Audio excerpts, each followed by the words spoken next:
couldn't say, m'lady. I don't know what Miss O'Brien means. I didn't see nothing. Not much. O'Brien, I wonder if you might leave us.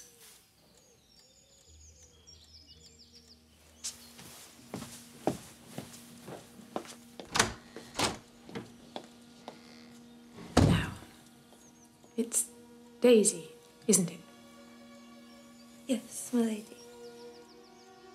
I'm sure you see O'Brien only acted as she did because she is concerned. I suppose so, m'lady. She seems to think that you are in possession of some knowledge that is uncomfortable for you. Because if that is the case, then I don't think it fair on you. Why should you be burdened with Mary's secret? Oh, my dear, my heart goes out to you. It really does. Oh, there.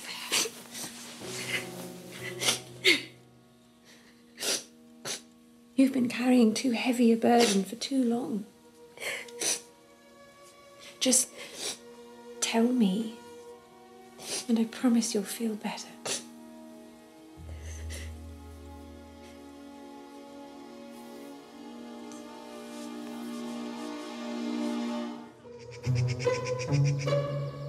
But who's it from? Susan Flincher. What does she say? Well, prepare yourself for the worst. Not the first page. My poor niece never uses one word when 20 will do. Start there. I'm sorry. I'm sorry to have to tell you that Hugh has heard a vile story about your granddaughter, Mary. Sorry? She's thrilled. Now, first I must ask, and I want you to think carefully before you answer. Is any of this true? I see. Some of it is true. How much? Oh, dear. She didn't drag him. I wondered about that. I mean, obviously Susan's forgotten the distance between the girls' rooms and the bachelor's corridor. She couldn't manage it alone. So how did she do it? I helped her. She woke me up and I helped her. Well, I always thought this family might be approaching dissolution. I didn't know dissolution was already upon us. Does Robert know? No, and he isn't going to. Of course, it was terribly wrong. It was all terribly wrong, but I didn't see. What else? Please. I can't listen to your attempts to try and justify yourself. I know this is hard for you to hear. God knows it was hard for me to live through. But if you expect me to disown my daughter, I'm afraid you will be disappointed.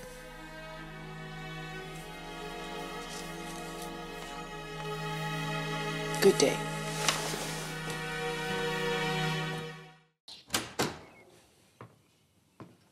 The Dowager Countess, my lady.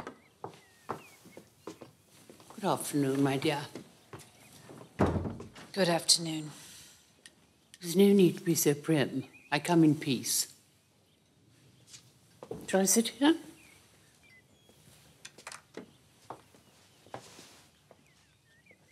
Now, I've been thinking. I confess, I do not know if I would have had strength, mentally or physically, to carry a corpse the length of this house. But I hope I would have done. You were quite right. When something bad happens, there's no point in wishing it had not happened. The only option is to minimize the damage. Or try to. But if the Flinchers have got hold of I've written to Susan. I said it was a story made up by Mr. Pamuk's enemies to discredit him. Even if she doesn't believe me, she won't tell in case it reflects badly on her.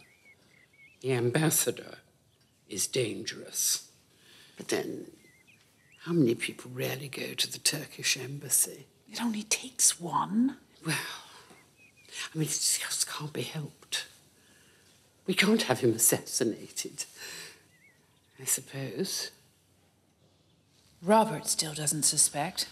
Oh, I should hope not. No, our only way forward is to get Mary settled as soon as possible. I have news on that score.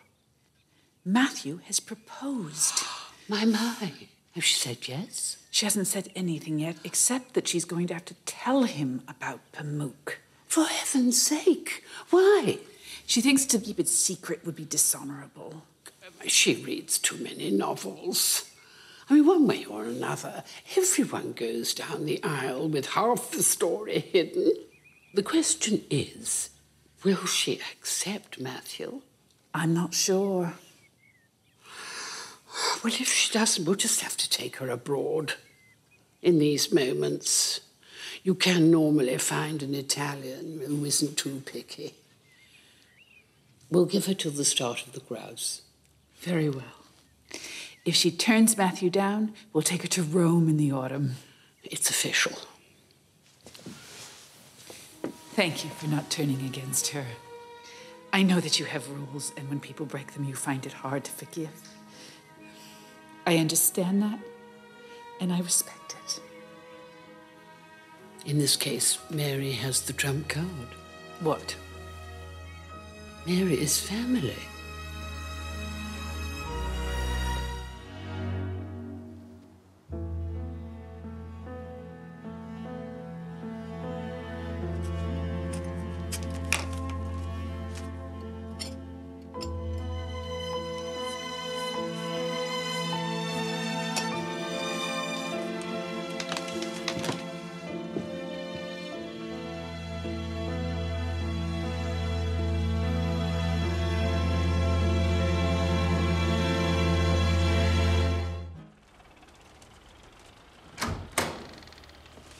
Mr. Napier, my lady.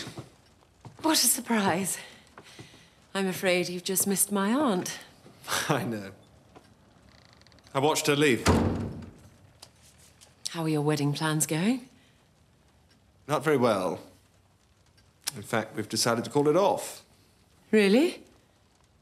Oh, it seemed quite fixed at Sybil's ball. What a shame.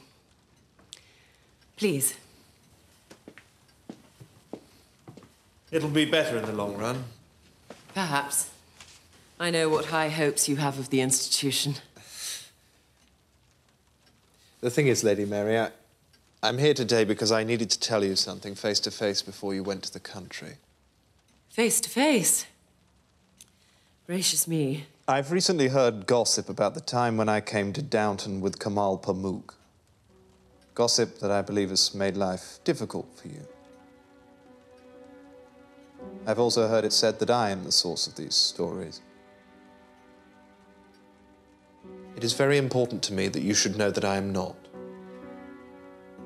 From that day to this, I have never spoken one word on the matter. Then who did? It seems to have come from the Turkish Embassy. From the ambassador himself, in fact, and his wife. But who told them, if not you? This is the hard part. When I discovered the answer, I debated whether I should relay it, but in the end, I feel you ought to know. The suspense is killing me. It was your sister, Lady Edith, who wrote to the ambassador. That is why people accept the story. Edith. It is very hard to believe. Harder for you than for me.